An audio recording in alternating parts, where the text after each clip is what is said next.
There's a price on your head in the spirit world. There's a price on your head in the spirit world. All right, Shalom Akim, Zahar, spiritwindjudah, the GMS Mississippi camp, giving all honor and glory to the Heavenly Father, Yahweh, Bahashemi Habashai, Bahashemi Hakudash. I also want to give double honors to our elder apostles and elder bishops, great millstone who rule well, and peace and blessing to the house of David the elect. All right, what I have on the screen, all right, is Luke 22:31, where it says, and Yahweh said, or the Lord said, Simon, Simon, behold, Satan have desired to have you, that he may sift you as wheat. All right, I read that again. It's Luke 22:31. It says, and the Lord said, Simon, Simon, behold, Satan have desired to have you, that he may sift you as wheat. All right, so what does that mean to sift? Well, if you go into that word sift, it means to agitate. All right, in a sense, to overthrow. And I looked up the word agitate. It means to basically make nervous or whatever, you know, shake up, all right, to the point of an overthrow. All right, and the main point is to the point of an overthrow, man. All right, see, when you come into this truth, there's a bounty on your head in the spirit world, man. There's a price on your head. It's like the movie Django, all right, with Django and this guy, the German, all right, the German guy. All right, they were bounty hunters, man. So they were going all throughout the southern parts of the United States, all right, to basically kill or capture certain fugitives, man. But don't you know, when you came into this truth, it's almost like you're a fugitive to Satan. All right, you are a fugitive to Satan, because before you came into the knowledge, you were basically a worshiper of Satan. Your king was Baphomet.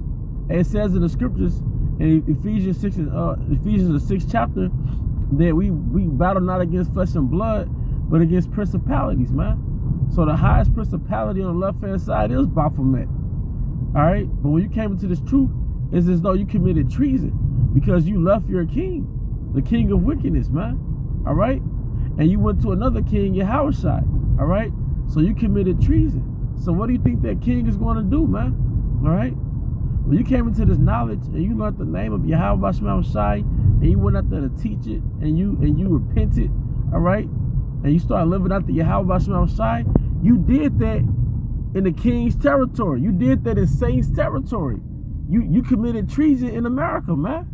You see, you did that in Baphomet's territory. You switched kings, man. There's a price on your head. So in the spirit, all right, everything is geared to overthrowing you or spiritually killing you, man. All right? There's a price on your head. See, the game is, the competition is, all right, can we, you know, stay loyal to our king, all right, and to the return of our king? You see? Can we stay loyal to Yahweh, all right, to the return of Yahweh? Ultimately, Yahweh, all right? That's the competition. Or you be captured by Satan, man.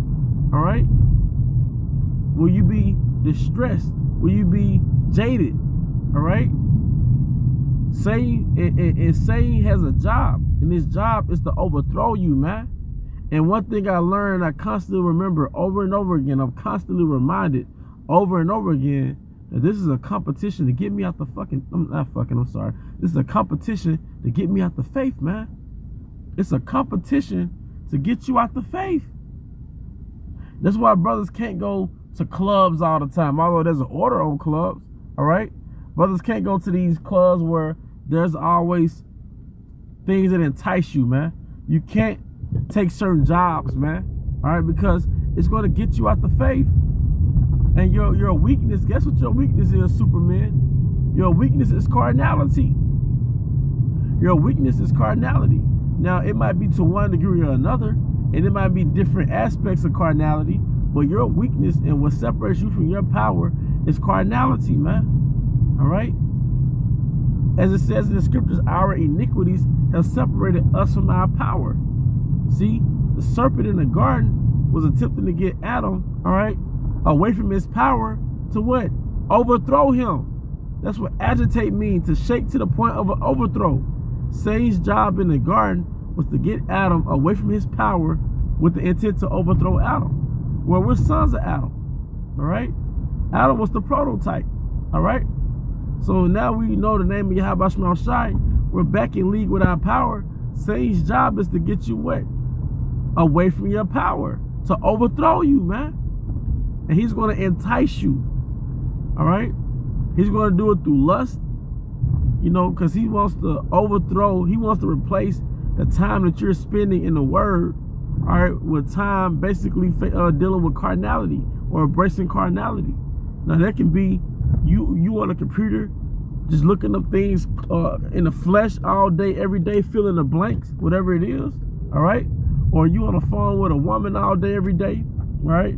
Or you always out in the world attempting to get fulfillment in the flesh every day, all right? Well, Esau, the spiritual demon Satan, he's behind those things.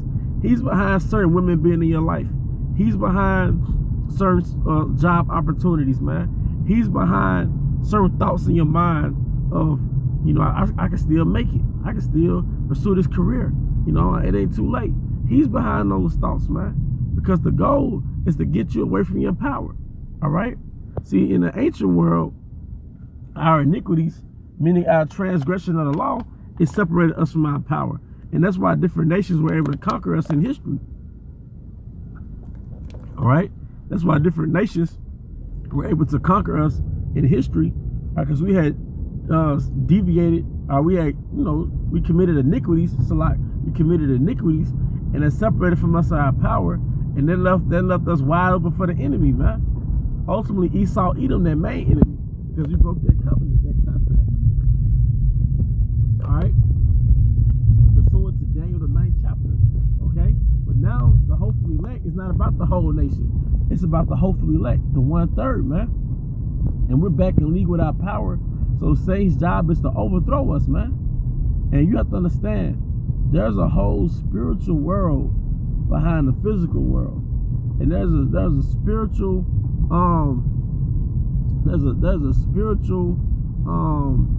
there's spiritual entities, all right, behind the things that you pursue every day. Whether it's somebody driving crazy around you, well, that's a damn demon. Ironically, it agitates you, man, to where even the woman in your life, or even your kids, all right, or people on your job, there's a whole spiritual world behind those people, ultimately to overthrow you, man. All right, overthrow your faith, man. Even to draw you into a sense of rage, all right, you know. But the way you dominate there, because it's all about dominating. It's all about overcoming, man. It's not about succumbing. It's about overcoming, not succumbing or succumb, so to speak. It's overcoming, man. All right. And the way you overcome is you react by way of the scriptures, man. You realize what's going on in the spirit, and you hold down the fort, man. See, I like that term, hold down a fort, because you can overthrow a fort. Because the word sif goes back to agitate, all right, which means agitate in a sense of overthrow. Because in the ancient world, if you had a battle, all right, in different battles within a war, all right, these cities were fortified by a fort or a wall. Most cities were protected by walls. What happens? You bombarded with so many weapons, so many ancient world style bombs, so to speak, that wall is broken down. Now you can invade their city. See, Satan wants you to take your wall down, man. All right? Your production is agitating the Satan. All right?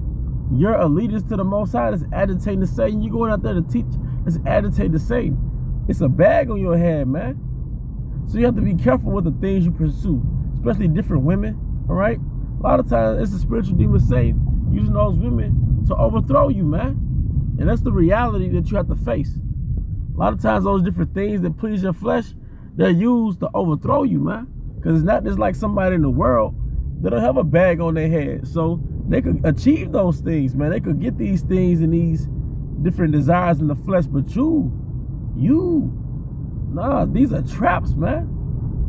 Because you have something that's very valuable, and this is truth. And now the hunt is on, man. But with that, I hope you brothers and sisters were edified. Once again, I want to give all honor and glory to Yahweh, B'Hashem Yahushai, B'Hashem Rakha Kodash, and my honors to our elder apostles and elder bishops of Great Millstone, Ruel, and peace and blessing to the house David the elect. With that, Abba, come Yashala, Shalom.